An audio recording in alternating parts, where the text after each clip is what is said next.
Hello everyone. आज हम पढ़ेंगे studying the past. Have you ever wondered how people lived in the past? What did they eat? What kind of clothes did they wear? What kind of houses did they live in? What games did the children play? And what kind of schools did they attend?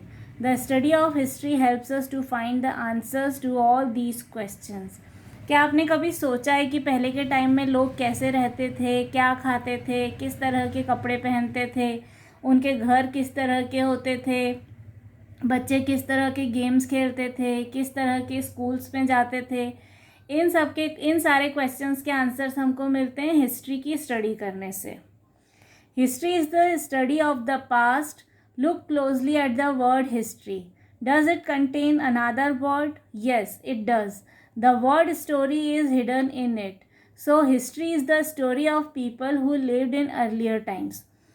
तो history जो है वो है हमारे past की study. हमारे past में, human kind के पास्ट में क्या क्या हुआ था उसके बारे में अगर हमको कुछ भी जानना हो तो उसके लिए हमको हेल्प करती है हिस्ट्री।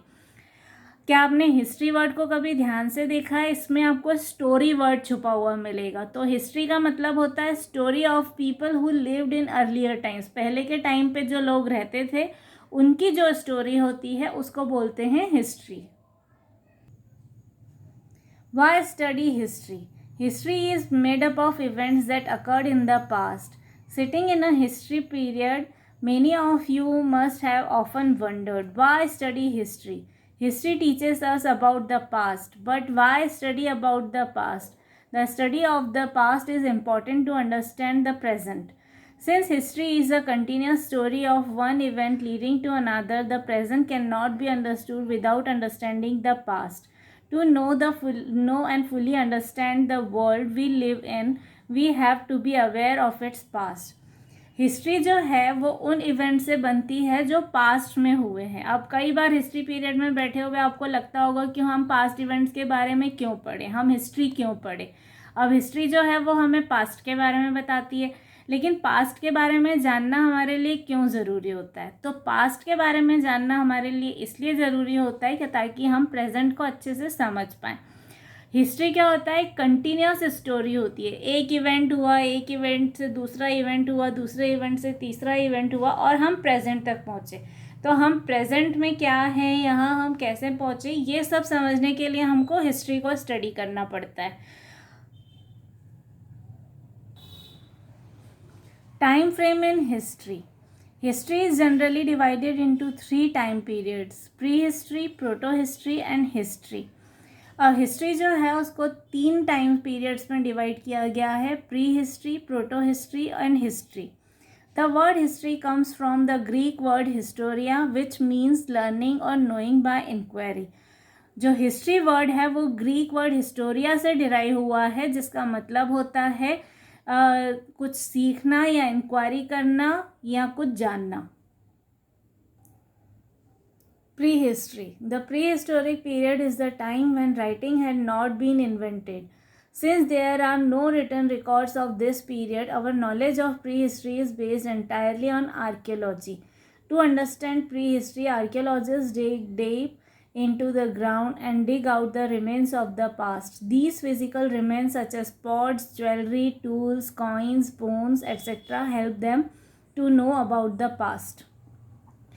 अब प्री हिस्ट्री जो है वो वाला टाइम है जब राइटिंग इवॉल्व नहीं हुई थी, राइटिंग अभी इन्वेंट नहीं हुई थी, किसी को लिखना नहीं आता था। तो कोई रिटर्न रिकॉर्ड है ही नहीं इस पीरियड के, क्योंकि किसी को भी लिखना नहीं आता था।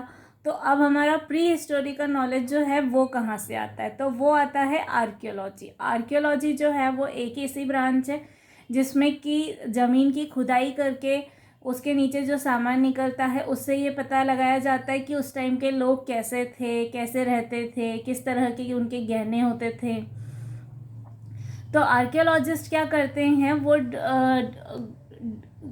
खोदते हैं ज़मीन को, जो पास्ट के अगर कुछ भी रिमेन्स वहाँ पे हैं, अब वो किसी भी तरह के हो सकते हैं, वो पॉट्स हो सकते हैं, ज्वेलरी हो सकती है, टूल्स हो सकते हैं, कॉइन्स हो सकते हैं, बोन्स हो सकते हैं. तो ऐसी जो भी चीज़ें खुदाई में निकलती हैं उनको स्टडी करते हैं और ये पता लगाने की कोशिश करते हैं कि उस टाइम के लोगों की लाइफ कैसी थी.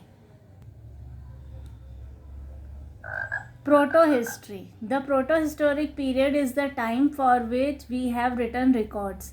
However, they are very few and still cannot be read. So, archaeological sources are the main sources of information of this period also. An example of this period is the Indus Valley Civilization. तो proto historic period जो है उस time के हमारे पास return records हैं, लेकिन वो बहुत ही कम हैं और वो ऐसे हैं जिनको पढ़ा नहीं जा सकता. तो आर्कियोलॉजिकल सोर्सेज जो हैं वही मेन सोर्स है इंफॉर्मेशन का इस पीरियड के लिए भी. इसका जो एग्जाम्पल है वो है Indus valley civilisation. History. The time period after the invention of writing is known as history.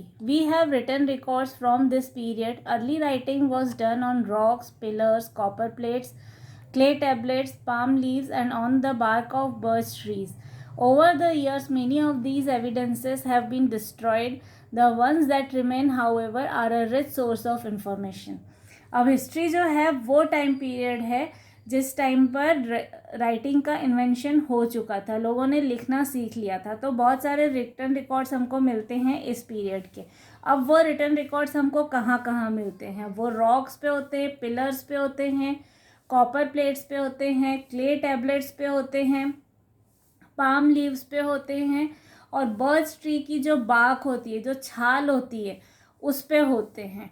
अब ओवर द इयर्स क्या हुआ है, कई सारे एविडेंसेस जो हैं वो डिस्ट्रॉय हो गए हैं, कुछ जो हैं वो कुछ ख़राब हो गए हैं. तो उसकी वजह से हमको पूरी इन्फॉर्मेशन नहीं मिल पाती है, लेकिन फिर भी हमें बहुत सारी इन्फॉर्मेशन जो है इन रिटन रिकॉर्ड से मिल जाती है. Dates in history. Dates in history are expressed in BC and AD. Nowadays, most historians use BCE instead of BC and CE instead of AD. BCE stands for before the Common Era and CE stands for Common Era. The years expressed in BCE are counted backward. For example, 100 BCE comes before 99 BCE. The years expressed in CE are counted forwards. For example, 99 CE comes before 100 CE. अब history में dates किस तरह से लिखी जाती हैं? History में dates जो हैं वो BC और AD के फॉर्म में लिखी जाती थी, लेकिन आजकल के हिस्टोरियंस जो हैं वो उसको BC और AD के बजाय BCE और CE लिखते हैं. BCE मतलब बिफोर द कॉमन एरा और CE मतलब कॉमन एरा. तो बिफोर द कॉमन एरा वो है जो हमारी ये सेंचुरी स्टार्ट होने के पहले वाला है. जैसे कि अभी हम 2021 में हैं, तो ये कहीं ना कहीं 001 से स्टार्ट हुआ होगा. तो उस 1 के पहले जो है वो दुनिया थी तो सही, ख़त्म तो नहीं थी. तो उससे पहले का जो टाइम है वो हम BCE में काउंट करते हैं. तो BCE जो है उसमें काउंटिंग जो होती है वो बैकवर्ड चलती है. जैसे कि 10 BCE जो है वो पहले आएगा, 9 BCE जो है वो बाद में आएगा, 100 BCE जो है वो पहले आएगा, 50 BCE जो है वो बाद में आएगा. और जो CE है उसकी काउंटिंग जो है वो फॉरवर्ड चलती है, दैट इज़ 99 के बाद 100 आएगा, और BCE में 99 से पहले 100 आएगा. If you want to find out the time period between two dates in BCE or CE, subtract the smaller date from the bigger one. For example, 500 BCE to 200 BCE means a period of 300 years. Similarly, 200 CE to 500 CE also means a period of 300 years. To calculate the time period between two dates when one date is in BCE and other is in CE, add the two dates. For example, 500 BCE to 200 CE means a period of 700 years. अब जब भी हमको time period का पता लगाना हो दो dates के बीच में, तो हमको ये देखना है कि वो BCE में है या CE में है. अगर दोनों BC में है या दोनों CE में है तो हम क्या करेंगे, बड़े में से छोटा माइनस कर देंगे. फॉर एग्जाम्पल 500 BCE और 200 BCE, तो 500 माइनस 200 तो 300, तो वो टाइम पीरियड हो जाएगा 300 ईयर्स का. अगर दोनों CE में है तो भी हम यही करेंगे, लेकिन अगर एक BCE है और एक CE है तो हम क्या करेंगे, तो हम उसको ऐड करेंगे. जैसे 500 BCE और 200 CE, तो दोनों को ऐड करके 500 + 200 700 ईयर्स का वो टाइम पीरियड हो जाएगा। The geographical framework. Geography has played an important role in the history of India. A large country like India has diverse geographical features. There are high mountains, hot deserts, fertile river valleys, and numerous rivers. The Himalaya mountains in the north act as a natural barrier between India and Central Asia. The passes in these mountains have acted as routes of contact since ancient times. People, soldiers, merchants, traders, travelers, scholars, and others have often crossed these passes and traveled from one place to another. They have brought new ideas, customs, and habits that have made our culture richer.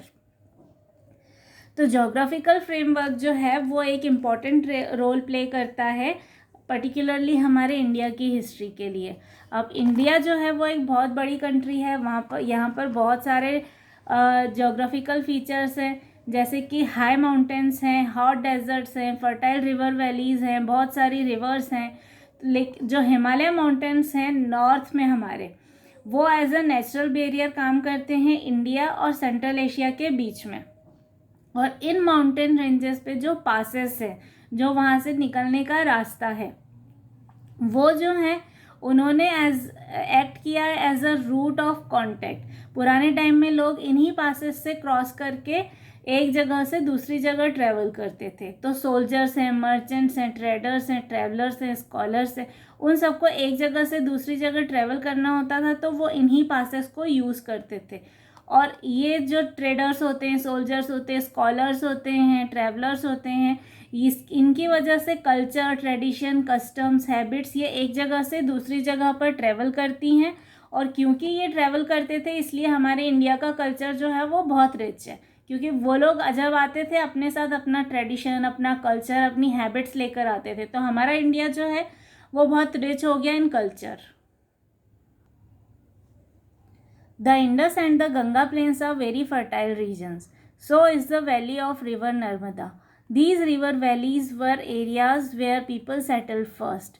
This was because the river provided sufficient water for all their needs. The land near the river was very fertile. People could grow crops easily. The river served as means of transport. अब जो Indus है और जो Ganga planes है वो बहुत fertile regions होते हैं, और वहाँ की जो वैली है नर्मदा रिवर की जो वैली है, वो वैली जो है वो भी बहुत फर्टाइल है। तो इनके आसपास जो है वो लोग ज़्यादा सेटल हुए। इसके 3 मेन रीजन्स थे। एक तो उनको इजीली पानी मिल जाता था अपनी सब ज़रूरतों के लिए। दूसरा, कभी भी जो रिवर के पास की जो लैंड होती है वो बहुत फर्टाइल होती है, वहाँ पे कोई भी क्रॉप जो है वो इजीली ग्रो कर सकते थे। और जो रिवर है वो as a means of transport भी यूज़ होती थी। नाव में बैठ के एक जगह से दूसरी जगह जाना उनके लिए ईजी होता था। Geography also determines the development seen in the particular area. Places with unfavorable environment are sparsely populated. The culture that develops there is not much affected by external influences. On the other hand, areas where the environment is favorable are densely populated. और geography जो है वो किसी भी area में बहुत एक important role play करती है डेवलपमेंट के लिए। कोई अगर ऐसा प्लेस है जहाँ की इन्वायरमेंट कंडीशंस जो हैं वो अनफेवरेबल हो, जहाँ की इन्वायरमेंट कंडीशंस अच्छी नहीं हो, तो वो हमेशा कम पॉपुलेशन वाले होते हैं। और जहाँ की जोग्राफिकल कंडीशंस अच्छी होती हैं, इन्वायरमेंट अच्छा होता है, वहाँ पर पॉपुलेशन जो है वो हमेशा ज़्यादा होती है, क्योंकि उनके लिए सुविधाजनक होता है।